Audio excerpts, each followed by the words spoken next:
They brought legal documents. Dad slid the folder across the table with a self-satisfied smirk. We've decided your brother will be managing your office business from now on. He'll take a 25% profit. It's only fair. My brother leaned back, already grinning like he owned the place. Mom sipped her drink, eyes darting to me, waiting for the explosion they thought would come. But I didn't explode. I smiled. My name is Rachel Morgan. I'm 29 years old. And if you think you know how this ends, stay tuned. What happens when the family, who thinks they're outsmarting you, forgets you've been preparing for this moment all along?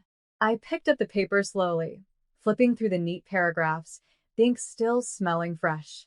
They had planned this, printed it, rehearsed it.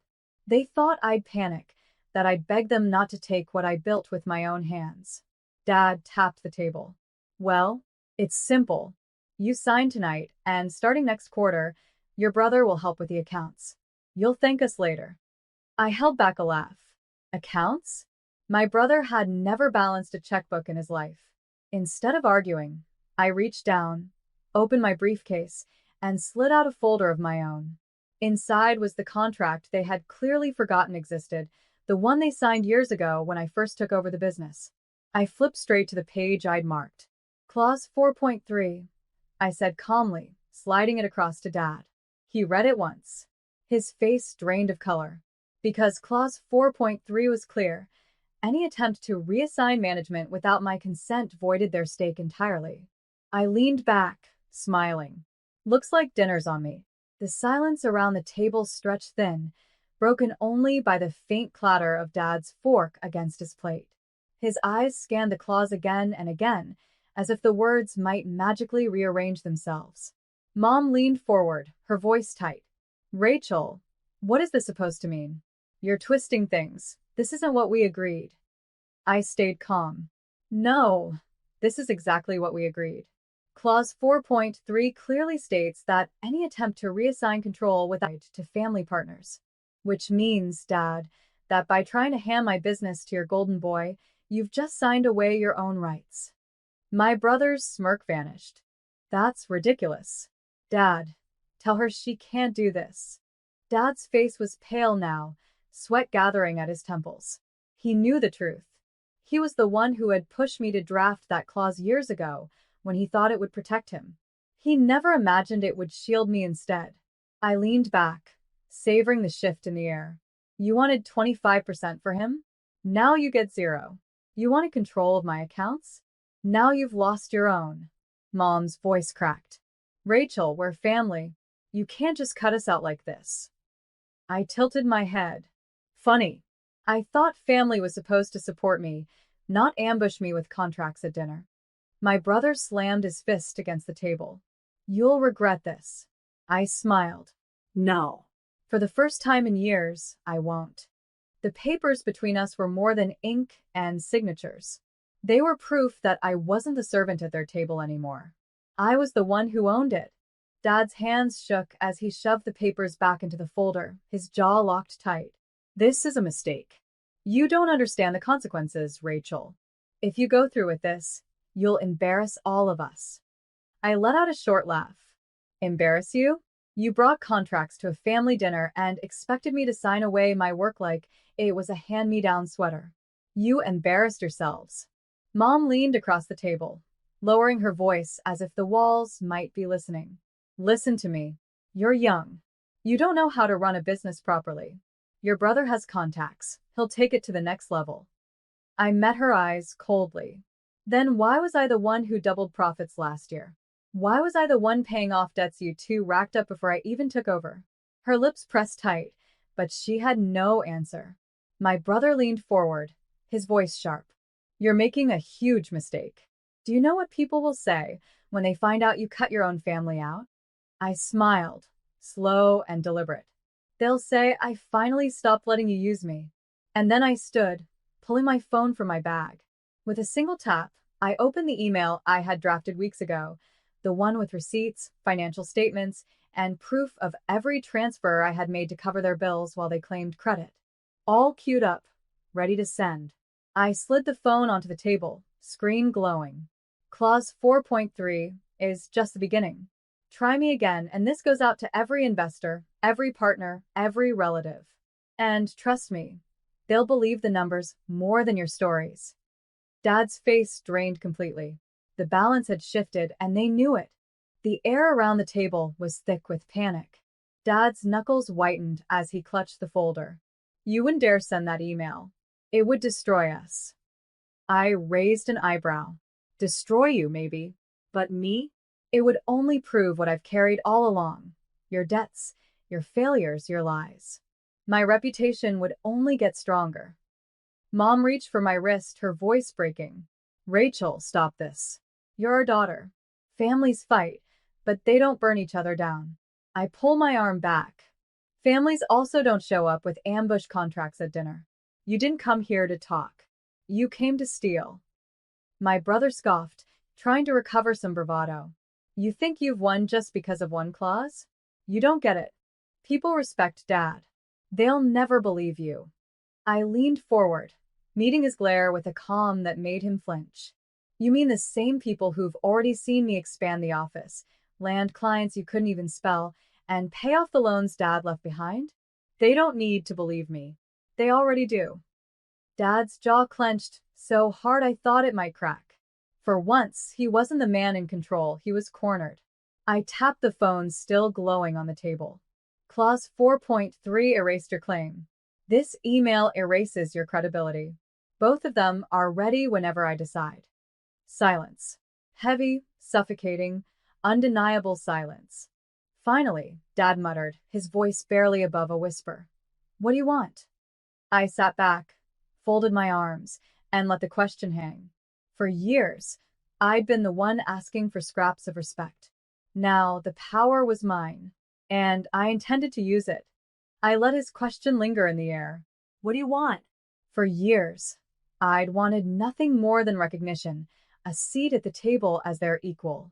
But now, watching them squirm, I realized the truth. I didn't need their recognition anymore. I had outgrown it. Still, I leaned forward slowly, letting them sweat.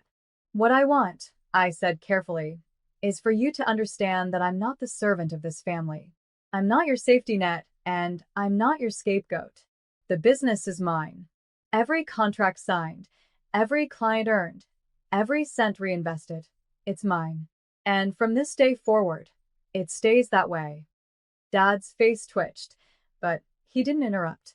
Mom's hands trembled as she set her glass down. My brother looked like he'd swallowed something sour. I continued, my tone sharper now. You've lived off my work long enough. No more family emergencies I'm expected to pay for. No more secret deals to line his pockets. I nodded toward my brother. And no more treating me like a pawn in your power games. My brother muttered, You can't just cut us out. I smiled faintly.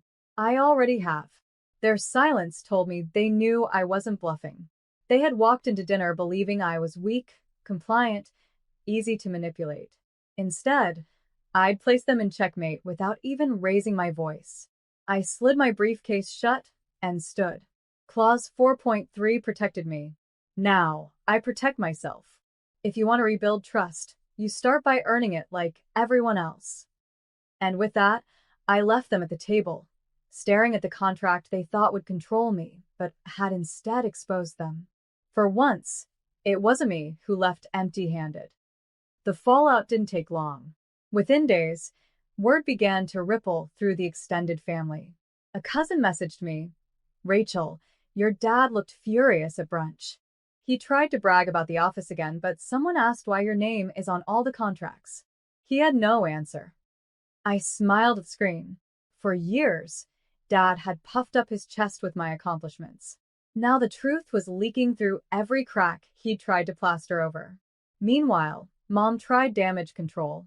She called one night, her voice soft, almost pleading. Rachel, don't do this. Don't let this break the family apart.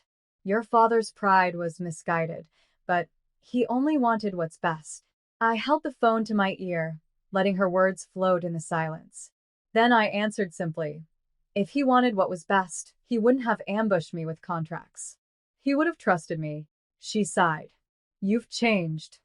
No, I corrected. I've grown. The very next morning, an email arrived from one of our biggest investors. Subject line, meeting request, congratulations. Inside was a simple message. Heard about the transition. Glad the business is fully in your hands. Let's talk future growth. That was the moment I knew the shift was permanent. I wasn't just surviving their betrayal, I was thriving because of it. When I walked into the office that week, the staff greeted me differently. Firmer handshakes, warmer smiles. No longer the daughter propped up by her father, but the leader who held the keys herself. And back at home, the same dining table where they once plotted my downfall was now their prison of silence. Because the more they tried to claw back control, the more the world saw what they really were. By February, their silence had turned into desperation. Dad showed up at my office without an appointment, his suit wrinkled, his face pale. He barged past the receptionist like he still had authority here. Rachel, we need to talk. Privately. I didn't flinch. Whatever you have to say, you can say in front of my staff. His jaw tightened. You've made me look weak. Everyone's talking. Your uncle, your cousins, even investors, they think I've lost control of my own daughter. I leaned back in my chair, folding my hands. You didn't lose control of your daughter. You never had it. You had fear. You had intimidation. That's gone now. His voice cracked as he slammed a folder onto my desk. Do you want to destroy this family? Is that what you want? I opened the folder. Empty threats, outdated contracts, nothing with legal teeth. Desperation in paper form. I slid it back to him. This family destroyed itself the moment it tried to cut me out of what I built. Behind him, my staff stood straighter, watching the man who once barked orders reduced to pleading. Dad's face crumpled. Rachel, please don't do this. We need you. I rose from my chair, my tone steady. You don't need me. You need what I built. And that's the difference. His silence was answer enough. He turned, shoulders sagging, and left without another word. The moment the door clicked shut, my team erupted into quiet applause, not out of mockery, but respect.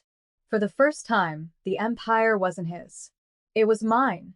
Spring arrived, and with it came the final clarity. The dining table where they once ambushed me with contracts was now gathering dust. No more signatures, no more games. Only silence. The investors who once shook my father's hand now called me directly. My brother's future manager fantasy evaporated overnight, leaving him scrambling to explain why the business thrived without him. At Easter, relatives gathered, but this time the spotlight had shifted. Grandma pulled me aside, squeezing my hand. Rachel, you saved what they nearly ruined. Don't ever let them take that from you. I nodded, feeling the truth settle deep. For years, I had fought for a seat at their table, begging for recognition. But the real power wasn't in being invited. It was in building my own. That week, I hosted my first investor dinner at a sleek downtown restaurant.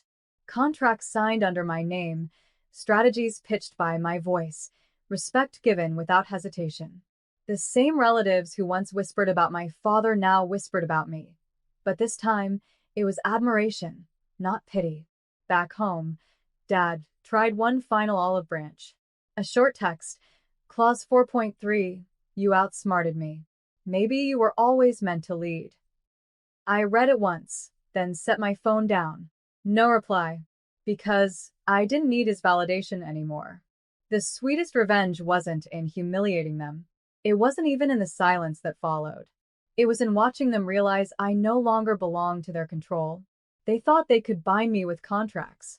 Instead, I walked away with the only signature that mattered.